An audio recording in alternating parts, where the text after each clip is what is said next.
네, 할렐루야. 오늘 말씀은 다니엘서 말씀이 되겠습니다. 다니엘서 9장 20절에서 23절까지 말씀이 되겠습니다.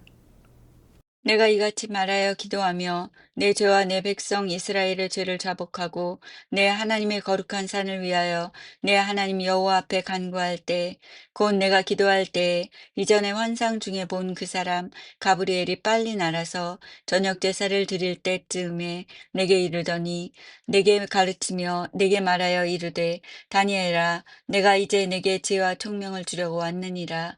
곧 내가 기도를 시작할 즈음에 명령이 내렸으므로 이제 내게 알리러 왔느니라. 너는 크게 은총을 입은 자라. 그런즉 너는 이 일을 생각하고 그 환상을 깨달을지니라. 말씀의 제목은 지혜와 총명을 허락하신 주님의 은혜라는 말씀의 제목으로 오늘 말씀을 나누도록 하겠습니다. 오늘 이 말씀이 다니엘이 주님 앞에 전심으로 기도하고 난 이후에 천사 가브리엘이 이제 찾아온 것에 대한 말씀을 기록하고 있습니다. 여러분, 이 다니엘이 왜 주님 앞에 기도와 간구를 드렸느냐?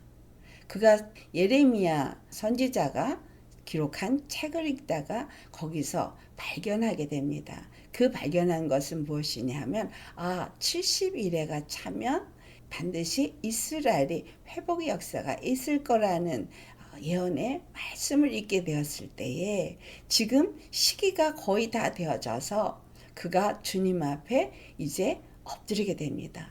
여러분, 이것은 오늘날 우리에게도 하나님이 주시는 은혜의 말씀인 것을 우리가 깨달아 알아야 하겠습니다. 왜냐하면 많은 사람들이 다니엘서는 특별히 이 9장부터는 마지막 때 일어날 일이다 라고 말하고 있습니다.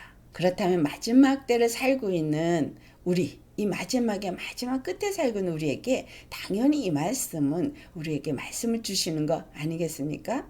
네, 그렇다면 이 다니엘이 70일에 동안 다니엘뿐만이 아니라 그곳에 잡혀간 수많은 유대인들이 70년을 그동안 살면서 많은 어려움을 겪었습니다.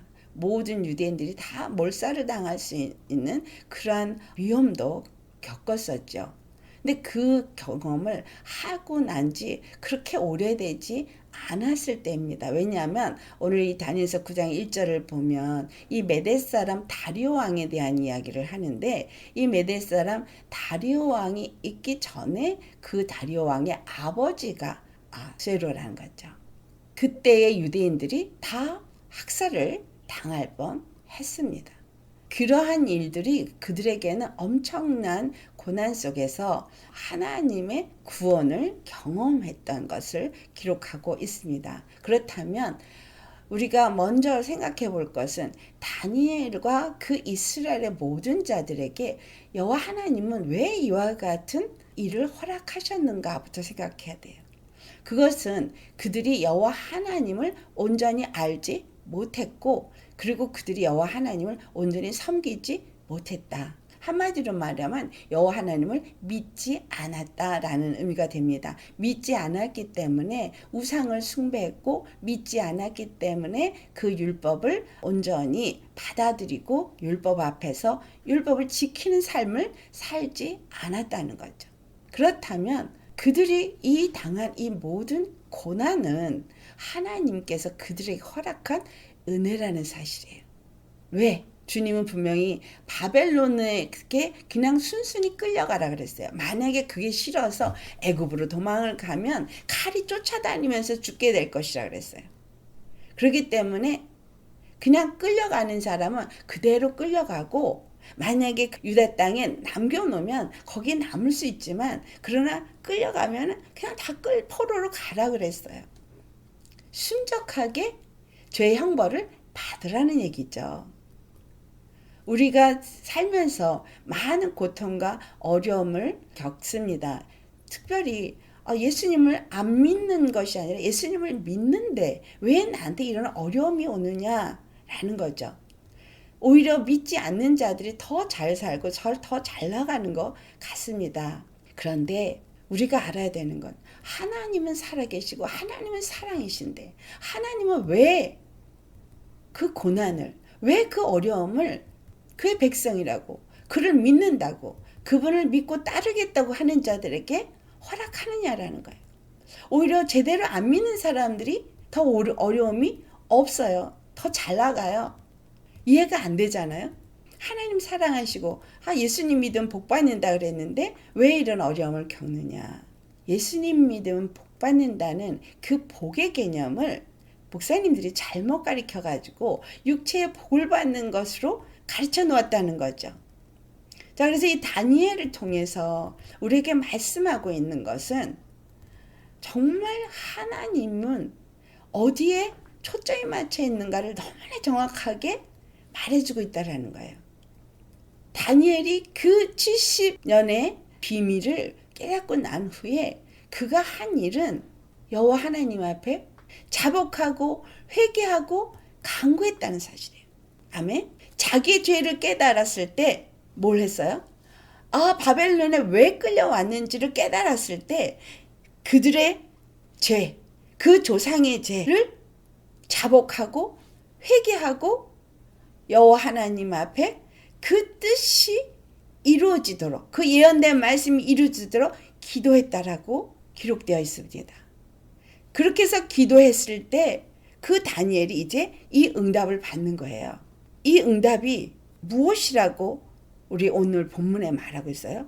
그 기도하여서 20절의 말씀을 보니까 내 죄와 내 백성 이스라엘의 죄를 자복하고 내 하나님의 거룩한 산을 위하여, 즉 성산 시온산을 의미하는 거죠. 내 하나님 여호와 앞에 간구할 때에 내 죄, 내 백성의 죄, 그리고 하나님의 그 예루살렘의 그 함락에 대해서 그 성전이 다시 온전하게 세워지고 회복되어지는 그것을 놓고 기도하였을 때에 라고 말하고 있습니다. 그때에 가브리엘 천사가 왔다는 거예요. 근데 이 가브리엘 천사는 어떤 천사입니까? 성경의 많은 부분에 가브리엘 천사에 대해서 신약에 나오죠. 근데 누가복음 1장 19절에 보면은 이 가브리엘 천사가 자기를 어떻게 소개하냐 하냐면 나는 하나님 앞에 서 있는 가브리엘이라 그러면서 좋은 소식을 전하여 내게 말하러 보내심을 받은 자라. 그래서 가브리엘은 하나님의 좋은 소식을 전하는 천사장이고 하나님의 메신저라고 다 알고 있습니다. 그래서 가브리엘 천사가 올 때는 하나님의 그 좋은 소식, 뭐예요? 복음이죠. 그걸 들고 내려온 자가 이 가브리엘이라는 것입니다. 근데 그 가브리엘이 그 소식을 언제 갖고 왔다 해서 너희가 기도를 시작할 즈음에 주님께서 명령하여서 내가 왔다 그러는데 그가 저녁 제사를 드릴 때 가브리엘이 방문을 한 거예요. 저녁 제사를 드렸다는 얘기는 그가 그때 당시에 그 1절에 얘기했죠. 메대 사람 다리오 왕이라는 얘기는 그때가 언제냐 하면 바사국이 지배하고 있을 때거든요. 근데 바사국이 지배할 때 이 다리오 왕이 지배했다면 어떤 걸 우리 생각할 수 있어요? 다른 우상에게 절했을 때 사자굴에 떨어졌던 경험을 이미 했을 때일까요? 아니면 하지 않았을 때일까요? 그건 잘 모르겠어요. 하지만 그때란 얘기예요. 그 전에 그 사자굴에 던져졌을지 그 이후에 던져졌을지 모르지만 어쨌든 다니엘이 메대 사람 다리오 왕의 원년에 처음 그가 시작되어진 그 원년에 와서 엎드렸다는 걸 보니까 다음에 다른 것에 보면은 이 다리오 왕에게 어떤 중요한 일을 해결했기 때문에 다리오 왕한테 굉장히 사랑을 받았을 그러한 상태였던 거를 알 수 있습니다. 근데 그 이후에 사자굴이 던져졌다가 다리오 왕이 다니엘 때문에 막 안절부절 못하고 금식을 하고 밤에 잠을 안 자고 했을 때 그런 사건을 보면 다리오 왕이 굉장히 다니엘을 아꼈던 것을 우리가 볼 수 있지 않습니까? 근데 이 다니엘이 제사를 지내고 거기서 여호와를 경배했다라는 거예요. 그러한 절대 상황적으로 그렇게 여호와 앞에 예배드리고 제사 드릴 수 있는 상황이 아닌데도 그는 저녁 제사 때에 라고 말하는 늘 그와 같은 일을 해왔다라는 거죠.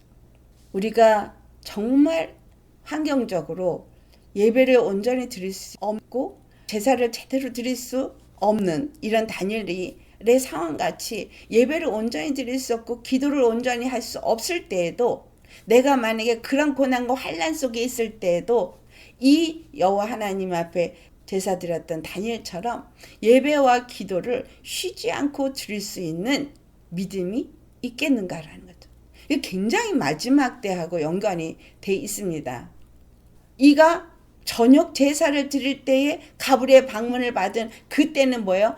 제사를 드리면서 하나님 앞에 자기의 죄와 조상의 죄, 민족의 죄, 그리고 그 무너진 예루살렘에 대해서 간절히 간구하면서 애통하며 주 앞에 기도를 드렸을 때 그 기도의 응답이 이루어졌다라는 것을 알 수 있습니다.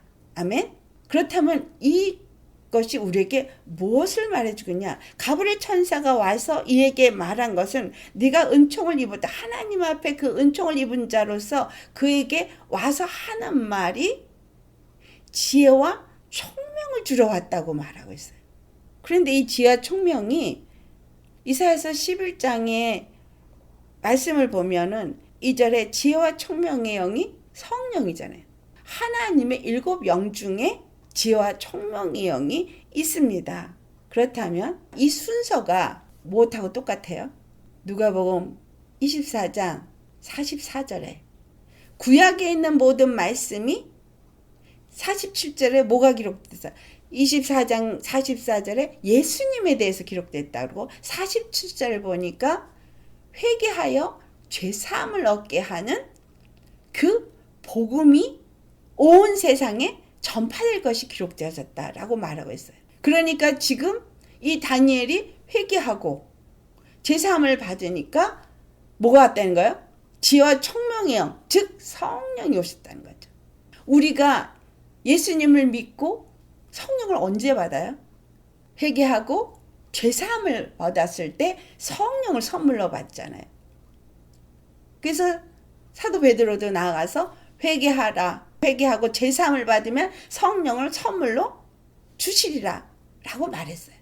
지금 이 다니엘이 가브리엘 천사로부터 지혜와 총명을 너에게 주기 위해서 왔다라고 말하는 이 말씀을 보면 아하, 이게 동일한 이야기를 하고 있구나라는 걸 알 수 있습니다. 아멘. 그런데 23절의 말씀을 보면은 왜 이 지혜와 총명의 영을 주었는지를 기록하고 있습니다.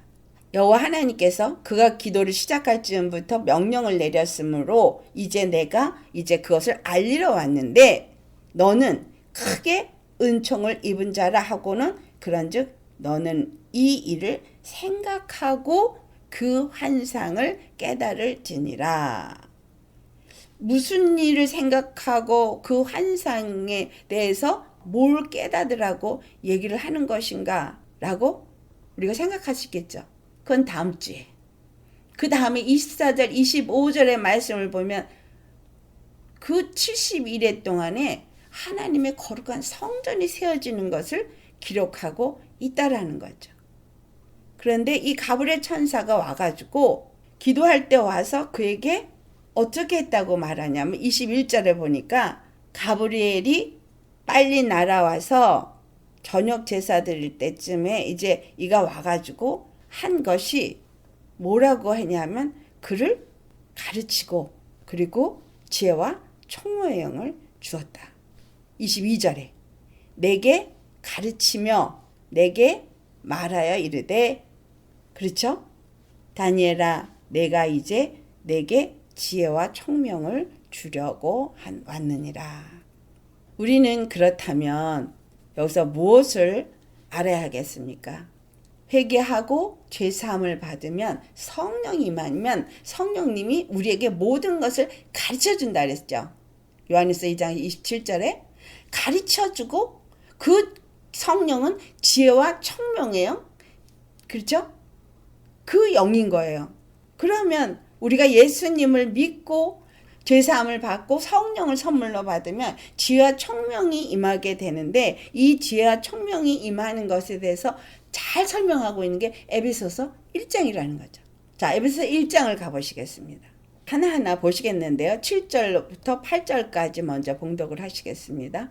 우리는 그리스도 안에서 그의 은혜의 풍성함을 따라 그의 피로 말미암아 속량 곧 죄사함을 받았느니라. 이는 그가 모든 지혜와 총명을 우리에게 넘치게 하사. 네, 이제 이것은 교회에 대한 얘기죠. 교회에게 어떨 때에 지혜와 총명을 줬다고 말해요? 그의 피로 죄사함을 얻었고, 그의 피로 속량 곧 죄사함을 받았음으로 인해서 모든 지혜와 총명을 우리에게 넘치도록 주셨다는 거예요.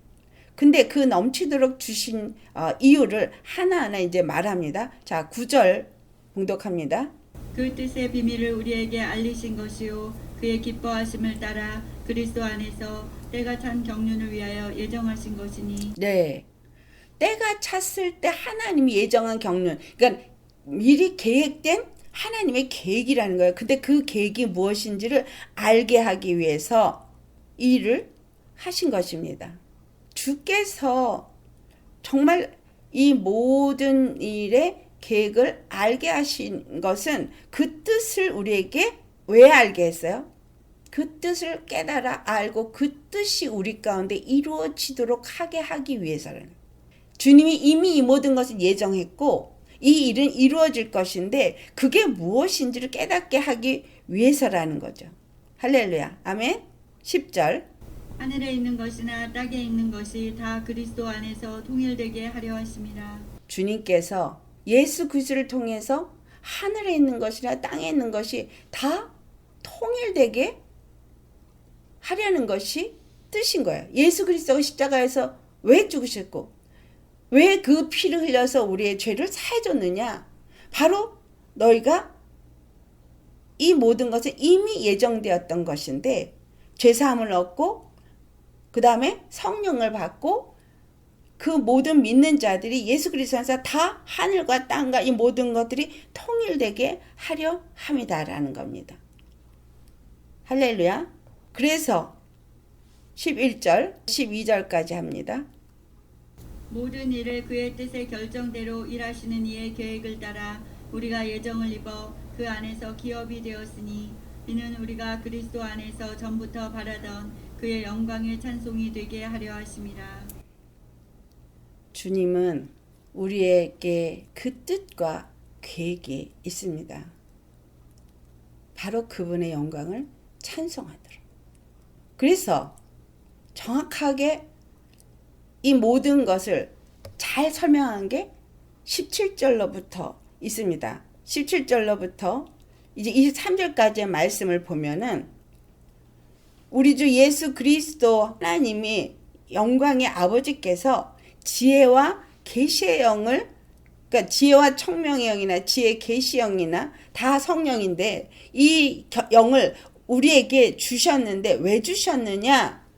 거기도 또 뭐라 하냐? 하나님을 알게 하시고 라고 17절 끝부분에 말합니다.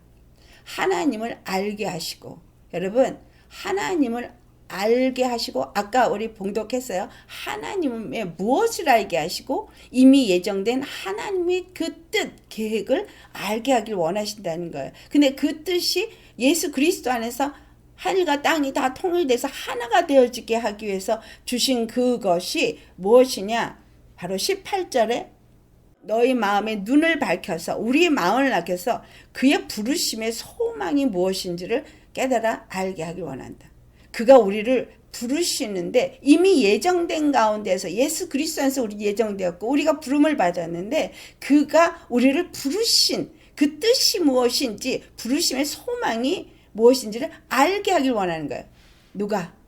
우리에게 주신 지혜와 총명의 영, 지혜와 계시 영이 우리로 하여금 그것을 알게 한다는 거예요. 내가 예수님을 믿고 죄사함을 받고 성령을 선물로 받았으면 예수 그리스도의 십자가의 죽으심을 통해서 하나님이 나를 부르셨고 왜 부르셨는지를 알도록 성령이 우리 안에서 가르치신다는 거예요. 다니엘이 가르침을 받았어요. 근데 왜 뭐를 가르침을 받았는지는 거기는 안 써 있었어요. 근데 이거는 동일하게 우리에게 이제 가르쳐 주시는데 뭘 가르쳐요? 예수 그리스도를 가르쳐 주는데 예수 그리스도 통해서 뭘 가르쳐 주냐? 그 다음 말씀. 두 번째로 부르심의 소망만 알게 하시는 것이 아니라 왜 우리를 부르시고 소망을 주셨는가를 알게 하시는 것이 뭐예요? 그 기업의 영광의 풍성함이 무엇인지. 그 기업이라고 말하면 이스라엘 나라. 그죠? 우리 주 예수 그리스도 안에서 계획된 그 하나님의 비밀의 경륜은 우리에게 바로 그 이스라엘 나라, 그 풍성한 하나님의 기업을 얻게 하는, 약속의 땅을 얻게 하는 일을 위한 것이라는 것입니다. 할렐루야. 그래서 왜 내가 죄사함을 받고 왜 내가 성령을 선물로 받았느냐? 나로 믿게 하고 그리고 성령이 우리 안에서 알게 하기를 원하는 건 내가 왜 부르심을 받았는지 그걸 알게 하는데 성령이 가르쳐준 거를 알고 보니까 저 하늘의 영광의 기업을 풍성한 그 기업을 얻게 하는 것이더라. 그 영광의 풍성한 기업은 바로 하나님의 비밀의 경륜이라는 것. 그 비밀의 경륜은 예수 그리스도 안에서 하늘과 땅이 하나가 되어지는, 통일되어져서 그분 안에서 완전히 통일되어져서 그분이 바로 왕이고 통치자가 되어지고 그분 안에서 그 십자가의 피로 그의 백성이 되어지는 주님의 그 비밀의 경륜은 하나님이 창세 전부터 계획한 것이고 창조를 시작하신 것이고 그 구약이라는 게 모든 것이 써진 것이고 근데 구약의 전부를 우리가 보면 뭐죠?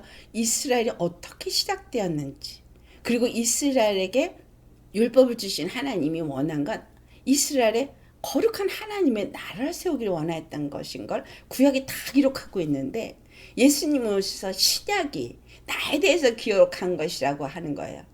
근데 그 나에 대해서 기록한 게 뭐냐? 바로 회개함으로 죄사함을 받고 모든 족속이 구원을 얻는 것이라. 근데 이 말씀이 에베소 1장에 하나님이 이미 예정하셨던 비밀의 경륜이라고 말하는 거예요. 그래서 그 비밀의 경륜을 우리에게 알게 하기 위해서 예수님을 믿고 죄사함을 얻고 회개해서 이제 성령을 선물로 받은 사람들에게 이것을 알게 하신다는 거예요. 내가 왜 부름을 받았는지를 알게 하신다는 거예요. 지금 다니엘이 하나님 앞에 은총을 입은 자인데 왜 은총을 입은 자인지를 그에게 알게 하시는 거죠. 지혜와 총명을 그에게 부어주셔서 우리는 지혜와 총명의 계시의 영을 받아서 계시라는 건 바로 예수님을 알게 하기 때문에 계시의 영이라는 얘기예요. 그래서 그 다음에 기업이 얼마나 풍성한지 하나님 예수 그리스도를 통해서 우리에게 주고자 하는 저 영생의 그 기업이 하나님의 나라로 세워지는 그 기업 이것이 얼마나 풍성한지를 알게 하는 것이 목적이라는 거예요. 성령이 우리 안에 오셔서 그러니까 예수 그리스도를 통해서 그걸 알게 하기 위해서 그거를 다니엘에게는 어떻게 알게 했어요? 24절과 25절을 보면 그 예루살렘 성전이 어떻게 중건되는지를 그 일을 주고 그에게 그 일을 생각하라고 하고 있거든요. 그 일을 생각하라. 자, 우리가 성령을 받고 예수 그리스도 안에서 이제 그 비밀을 아는 자가 되었으면 그 비밀에 대해서 생각을 해야 돼요. 근데 세 번째로 그 다음에 뭘 말해요? 그의 힘의 위력으로 역사하시는 힘을 따라서 믿는 우리에게 베푸시는 능력의 지극히 크심이 어떠한 것을 너희로 알게 하기를 원한다. 주님의 그 힘의 능력, 그 크신 능력, 이게 뭐죠? 바로 예수 그리스도를 죽은 자 가운데 살리신 능력이에요. 그 능력은 죽은 자를 살리는 능력이에요. 다시 말하면 생명의 능력이에요. 성령이 우리에게 오셔서 우리로 하여금 예수님을 알게 하고 깨닫도록 가르치시는데 내가 왜 부름을 받았는지, 그리고 나에게 그 영광의 풍성한 기업을 주고자 하시는 하나님의 뜻을 알게 되어지고, 세 번째는 그 뜻을 이루기 위해서 우리에게 역사하시는 생명의 능력을 알아서 그 생명으로 반드시 그 뜻이 이루어지는 자가 되어져야 할 것을 성령이 하신다는 거예요. 그래서 우리가 그 다음에 그 모든 일이 온전히 예수 그리스도 안에서 한 몸이 이루어지는 통일의 역사가 이루어질 때에 11절 말씀처럼 우리는 찬송의 기업이 되어질 수 있는 거다라는 거예요. 우리가 주 안에서 하나가 되어지고 그를 찬송하는 이 일은 반드시 회개하고 죄사함을 얻고 성령을 선물로 받아서 성령이 우리 안에서 역사하는 생명의 능력으로 말미암아서 그의 몸된 교회로 세워질 때에 그 교회가 그 찬송을 하게 된다라는 것을 말해주고 있는 거예요. 아멘입니까? 여러분, 우리가 예수님을 믿는데 나는 지금 예수님을 무엇을 믿습니까? 믿고 나는 어떻게 되었습니까? 믿는다고 애를 쓰고 열심히 믿는다고 시간을 어마어마 투자하고 긴 세월을 내가 믿었는데 오늘 나를 부르신 하나님의 부르심의 소망이 무엇인지 제대로 아십니까? 내가 이제 얻게 될 예수 그리스도를 통해서 나에게 주실 그 기업의 영광의 풍성한 것이 어떠한 것인지를 내가 아는 그 소망이 충만하십니까? 그리고 그것을 이루기 위해서 나에게 주신 그 능력이, 생명의 능력이 지극히 크심이 어떠한지를 아십니까? 누리고 계십니까? 왜 믿는 자들에게 잘못되어진 가르침이 얼만큼 교회를 무너뜨렸는지를 여러분 아셔야 합니다. 주의 가르침은 다른 거 없어요. 예수 그리스도의 십자가의 피로 죄사함을 얻었다는 거예요. 그걸 믿으라는 거예요. 그 다음에 믿은 다음엔 뭘 알아야 되냐? 너에게 약속한 기업의 그 풍성한 것이 있다라는 걸 알라는 거예요. 그러니까 주님은 우리에게 이 모든 말씀을 통해서 성경이 66권은 지금 뭘 말해? 딱 한 가지 얘기하는 거예요. 복음. 예수 그리스도를 통한 복음을 말하고 있는 거예요. 기쁜 소식을 말하는 거예요. 가브리엘이 이 다니엘에게 와서 내가 너에게 기쁜 소식을 전하는 자로 왔다. 좋은 소식을 내가 전하는 자로 왔다. 그게 뭐냐? 너에게 지혜와 총명을 주러 왔다. 지혜와 총명을 왜 줘요? 이제 앞으로 되어질 일이 무엇인지를 알게 하기 위해서. 그래서 다니엘이 깨달은 건 실상은 예수 그리스도가 이 땅에 오시고 예수 그리스도를 통해서 하나님의 거룩한 성전, 참 예루살렘 성전이 세워질 것에 대해서 받은 말씀이라는 거예요. 그래서 계시록하고 이것이 연관된다라고 하는 것은 계시록의 그 교회가 예수 그리스도로 말미암아서 어떻게 세워질 것인가, 그리고 이 모든 것이 온전히 세워질 때에 이 세상에 이제 끝이 온다는 것을 말하고 있기 때문에 다니엘서와 계시록이 연관된다라고 말하는 것인데, 정말 중요한 것을 말하고 있는 게 오늘 이 다니엘서에서 지혜와 총명을 왜 주었느냐라는 거예요. 우리에게 성령이 왜 왔느냐라는 거예요. 그것은 바로 지혜와 총명을 주신 주님의 은혜라는 거예요. 하나님은 그 모든 일을 이미 다 예정하시고 창조를 시작하신 거예요. 그것이 하나님의 비밀의 경륜이라는 단어 쓰는 거예요. 경륜이라는 뜻 아시죠? 하나님의 계획. 하나님의 계획. 이미 세워진 하나님의 계획은 다른 것이 없이 오직 그거 하나인 거예요. 그래서 예수 그리스도가 십자가에서 죽으신 걸 믿는다. 그럼 끝이에요. 믿도록 성령이 우리에게 오신 거죠. 어떻게 믿어요? 성령이 오셨으니까. 지혜와 총명으로 나에게 알게 하시니까 믿어진 거예요. 뭘 알게 해요? 예수 그리스도를 알게 하니까. 다니엘은 하늘의 지혜와 총명이 와서 예언을 받았네, 계시를 받았네. 이렇게 이거를 생각하시면 안 됩니다. 계시 받은 건 맞아요. 예언 받은 건 맞아요. 근데 이 예언이, 계시가 무엇에 대한 이야기냐라는 거예요. 무엇에 대한 이야기. 중요한 건 그래서 우리가 바로 나의 죄, 조상의 죄, 민족의 죄, 아멘? 회개해야 되는 거예요.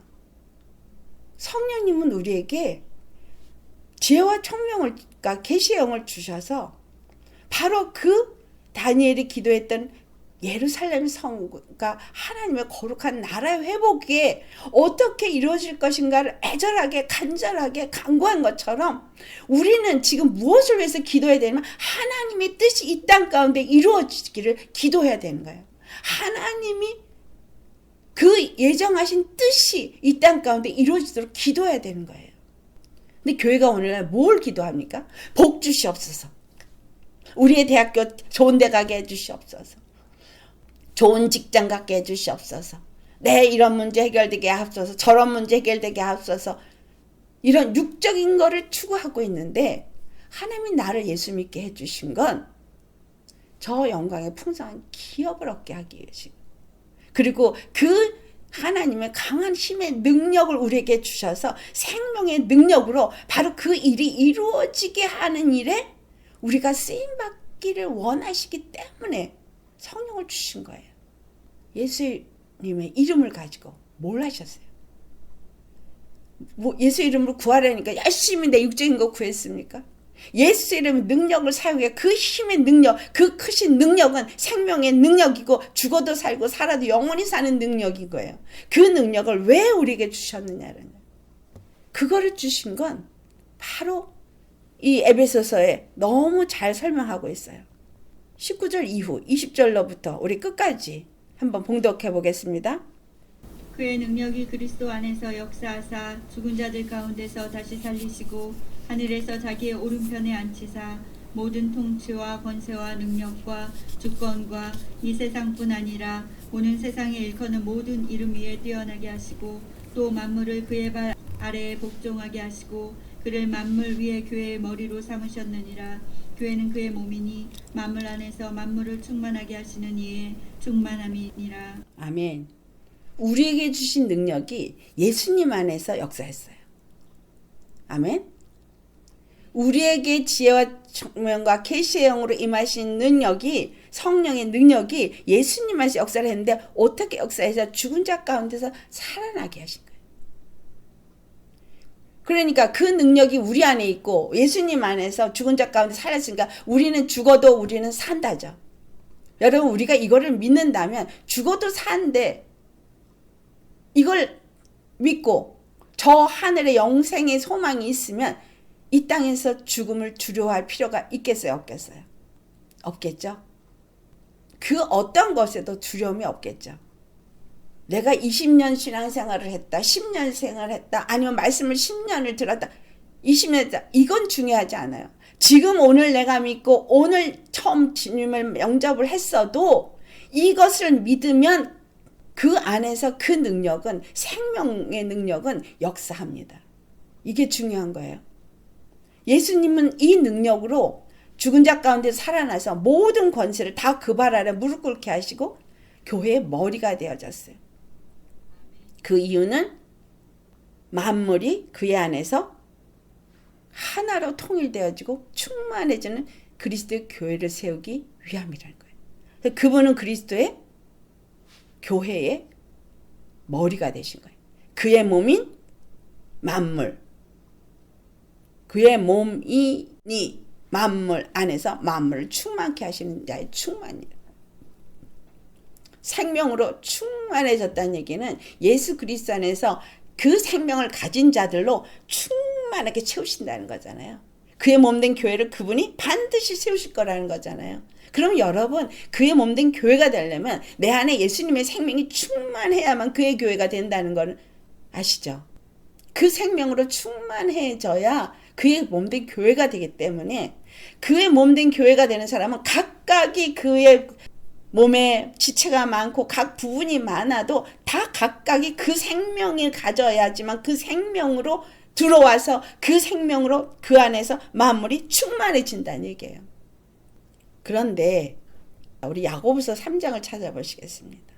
야고보서 3장 우리가 이렇게 지혜와 총명의 영, 지혜의 영을 받아서 하나님이 우리에게 이렇게 통일되게 하기를 원하시고 교회의 머리가 되어졌는데 3장 13절 말씀 봉독하시겠습니다.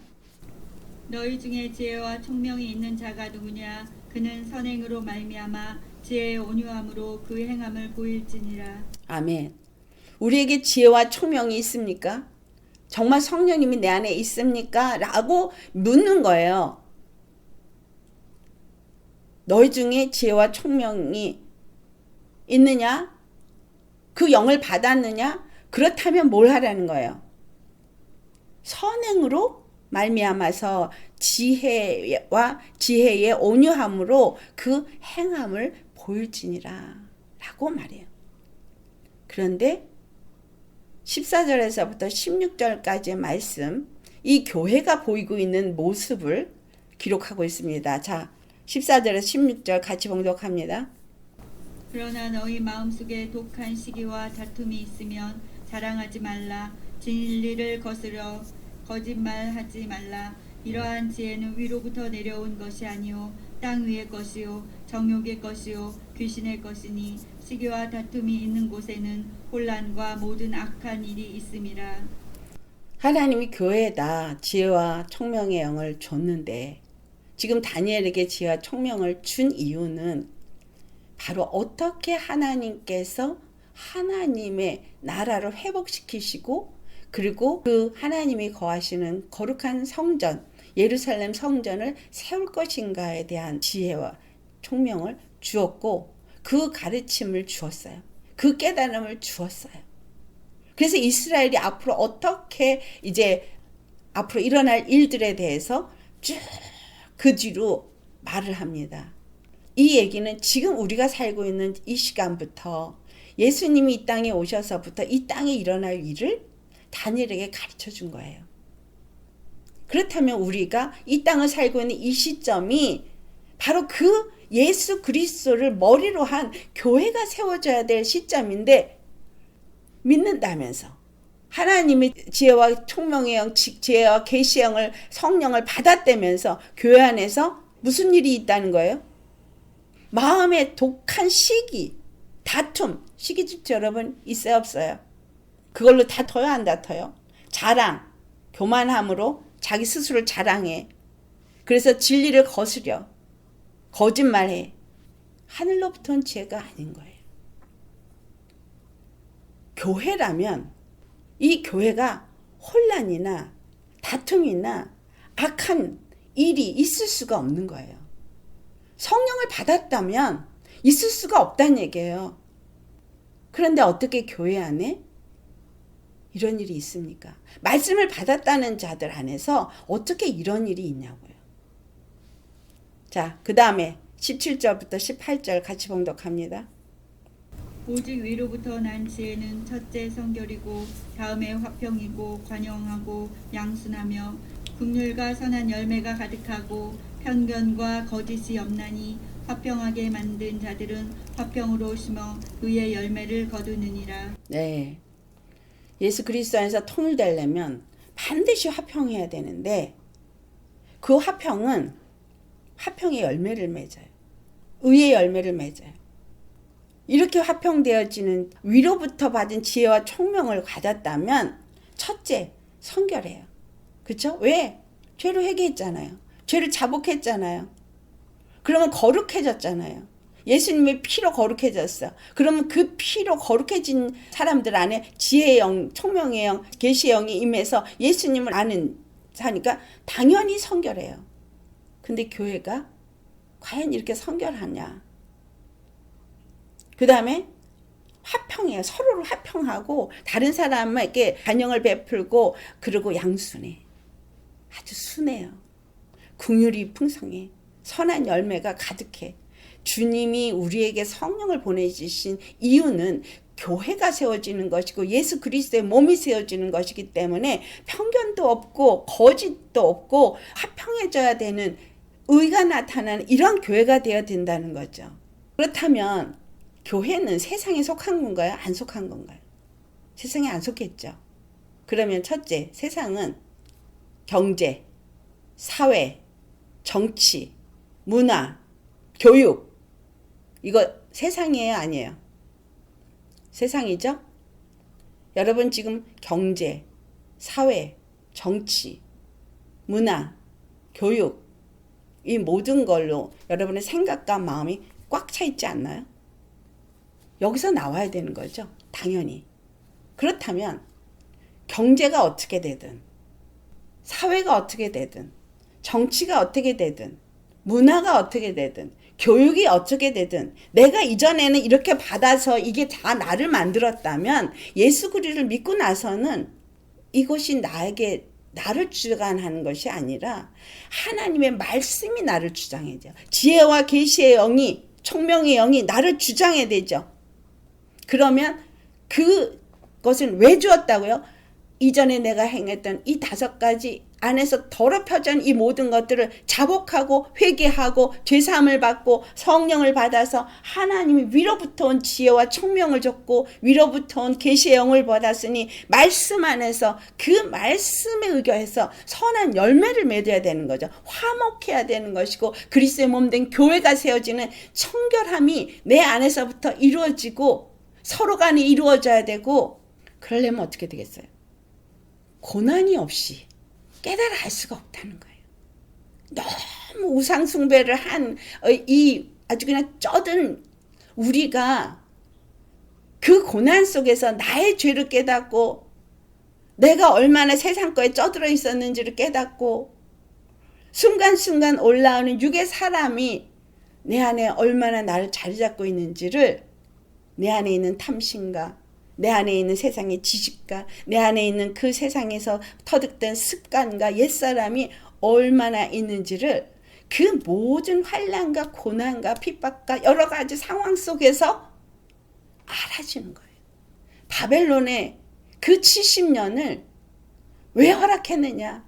온전한 하나님의 백성, 온전히 여호와만을 섬기는 백성, 이스라엘이 되게 하기 위해서 허락한 거예요.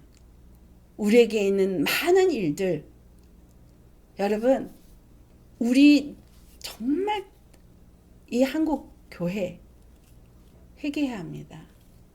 오히려요 북한에 있는 성도들이 탈북했다가 중국에서 예수님 영접하고 은혜 받은 사람들은 다시 북한으로 들어갔습니다. 목숨 걸고 복음 전하겠다고 내 식구들에게 복음 전하겠다고 들어가면 죽는 거거든요. 사형 아니면 저기 종신징역 받아요. 그런데 예수님을 믿자마자 올해도 아니에요. 뭐 한 6개월 어떤 사람은 1년 만에 자기 가족들에게 복음 전해야 된다고. 이 내가 만난 이 예수님을 저들이 모르고 지옥 가면 어떡하냐고 그 사지로 들어가는 거예요. 지금 북한에서 은밀한 가운데 전도하고 있는 사람들을 여러분 아십니까? 북한의 지하교회가 있는데 그 이전에 그 평양의 대붕 때 그 복음을 읽던 그 사람들의 후손들도 있고 중간에 복음 전도를 받은 사람도 있는데 그중에 탈북했다가 중국에서 예수 받아들이고 들어온 사람 부류, 그리고 이 사람들이 전도해서 예수 믿은 사람 부류, 이 세 부류가 있는데 그들은 죽음 앞에서 예수를 믿어요. 우리는 너무 편안하게 예배를 드리는데 이 편안하게 예배 드리고 있는 이 교회가 얼마나 지금 변질돼 있고 얼마나 예수님의 십자가가 없습니까?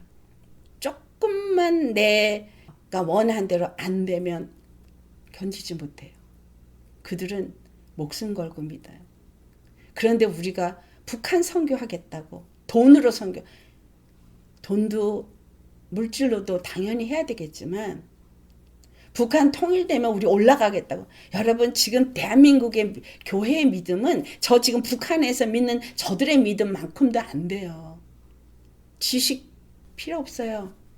예수 그리스도를 믿고 죄사함을 받고 성령을 받아서 그리스도의 몸된 교회를 세우는 그 일에 그냥 목숨 걸고 믿는데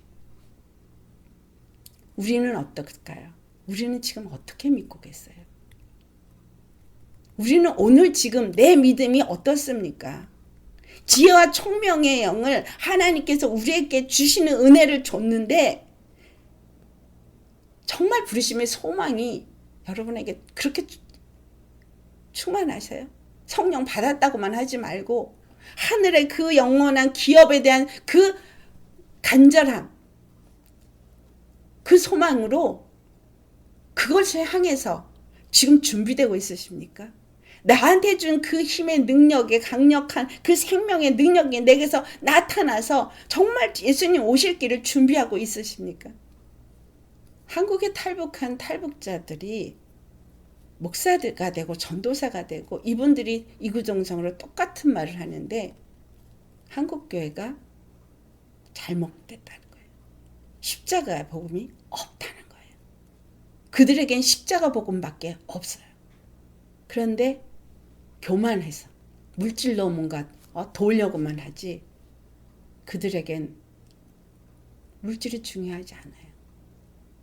예수 믿는다는 것 때문에 종신진역을 하는 곳에 가서도 복음을 전하고 그 제대로 먹지도 못하는 그 가운데에서도 하나님께 감사하면서 주님을 찬양하고 있다는 거예요. 우리 정말 회개해야 합니다. 무엇을 믿습니까? 내가 많이 성경에 대해서 알고 있다고 교만해지고 있어.